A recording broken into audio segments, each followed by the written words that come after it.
सिरसाट साहब, इन्होंने बिश होटल सस्ते दामों में ख़रीद लिए है करके बड़ा प्रकरण बड़ा हुआ था। वो उस वक्त उन्होंने बताए थे कि भाई मैंने 68 लाख करोड़ रुपए नहीं डाला, आपको 5 पार्टनर्स है करके, लेकिन आज तक उन्होंने ये नहीं बताया कि वो 5 पार्टनर्स कौन है करके उसमें।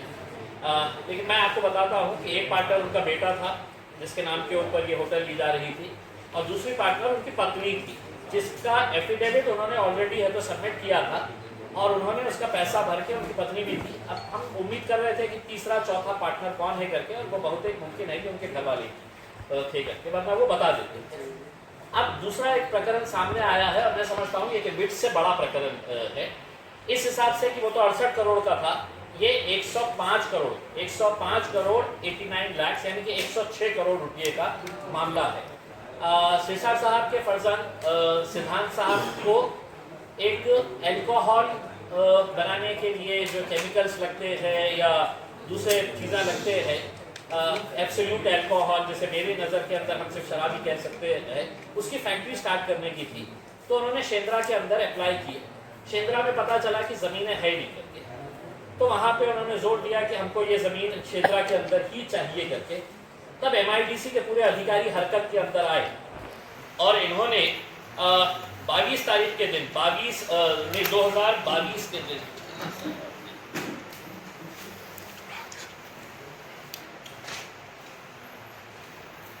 हाँ, ये टाइमलाइन है कि 2022 के अंदर ये इनके लड़के ने एप्लीकेशन किया। 3 जून 2022 को लोकल जो कमेटी होती है MIDC की, जो ये सुझाव देती है कि ये ठीक है, ये प्लॉट अगर रिजर्व है तो उसको हम भी रिजर्व कर रहे हैं करके। तो 2 प्लॉट थे MIDC शेंद्रा के अंदर जो ट्रक टर्मिनस के लिए रिजर्व थे। एक है तो A और B ब्लॉक के अंदर था, जिसके अंदर 250 के करीब ट्रक्स रुकने वाले थे, और उसका आधा यानी कि 42,000 स्क्वायर मीटर का ट्रक टर्मिनस एक ब्लॉक में था, और दूसरे ब्लॉक के अंदर उसका आधा 21,000 स्क्वायर मीटर 21,275 स्क्वायर मीटर का दूसरा ट्रक टर्मिनस रिजर्व था।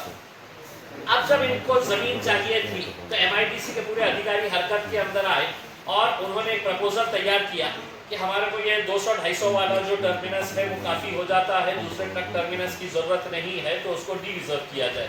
उन्होंने अपनी रिपोर्ट बनाया और उन्होंने अपनी रिपोर्ट बना के है तो बम्बई में भेज डाले है। इसी दौरान 7 दिसंबर 2022 को कैनियो डिस्टिलरीज नाम की कंपनी सिद्धांत सिरसाट साहब ने शुरू की। उसमें 3 पार्टनर्स थे।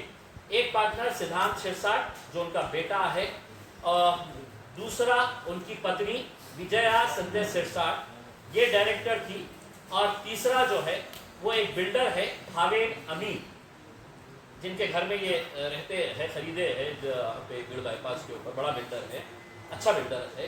तो ये 3 लोग डायरेक्टर्स थे। अब ये इन्होंने डॉक्यूमेंट्स देना था कि हमको है तो 100 करोड़ रुपये 106 करोड़ रुपये की फैक्ट्री स्टार्ट करना है, तो अपना सेल्फ कंट्रीब्यूशन भी दिखाना पड़ता है कि मेरे जेब में भी कुछ पैसे हैं, मैं ऐसी पूरा बैंक से नहीं लेने वाला हूँ करके।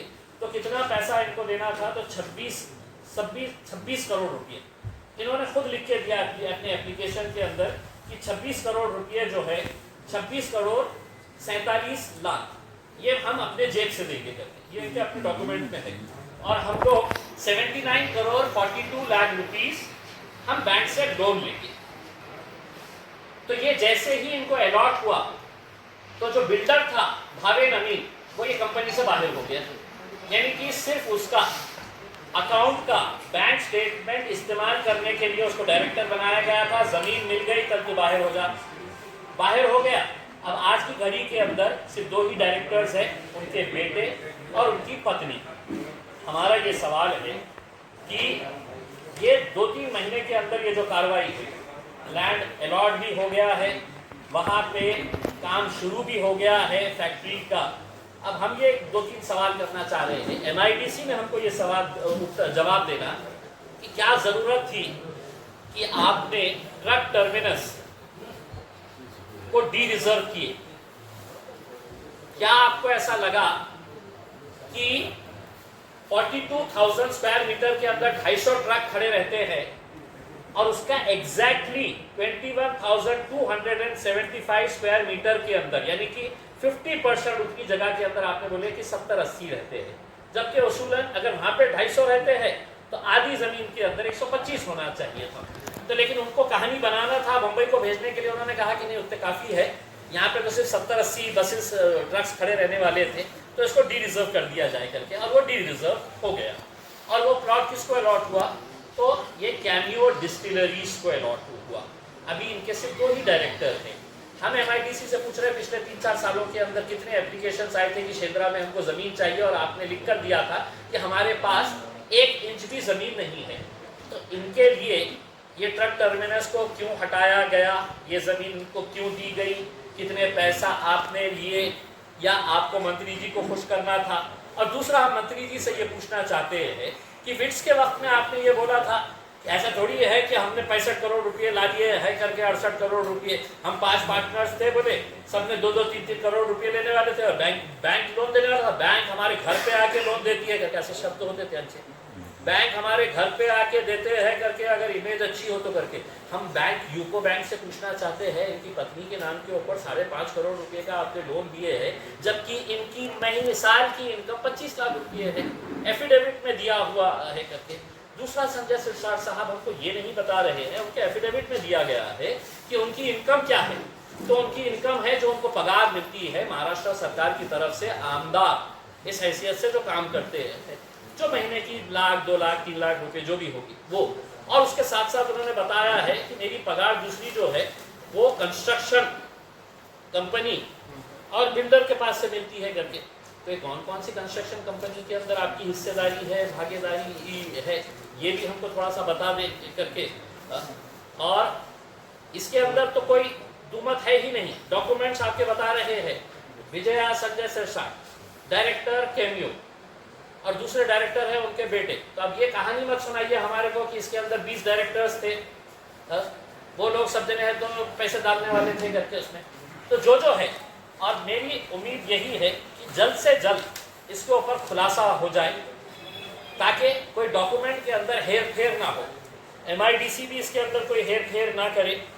और संजय सिरसाट साहब ने ये प्रकरण जब विट्स का आया था तो उन्होंने कहा था काय मराठी माणसाने उद्योग करायचा का नाही आहे?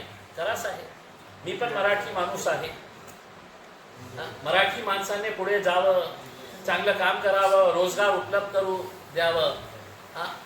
आणि सांगता सांगता तुम्ही हे सांगितलं होतं की आता विट्सचं प्रकरण माझ्यासाठी संपलेलं आहे, मी माझ्या मुलाला सांगितलेलं आहे ते बंद करा आता या प्रकरणामध्ये जेव्हा तुम्ही दिलं हे डॉक्युमेंट, नहीं, ये प्रकरण में जब आपने डॉक्यूमेंट्स दिए हैं तो उसमें आपने खुद ने कहा है कि 26 करोड़ रुपये, 26.5 करोड़ रुपये हम अपने जेब से देने वाले, तो कहाँ से देने वाले हैं? और दूसरा, फिर आपने कहा कि मैं मेरे लड़के को बोलूँगा क्या बड़ा पाव की स्टॉक नहीं। सिरसाट साहब, बड़ा पाव जो है ये आज भी गरीब लोग जो है वो उसी बड़ा पाव के ऊपर जिंदा है, जो गरीब ठेला लगा के बड़ा पाव बना रहा है और गरीबों को खिला रहा है।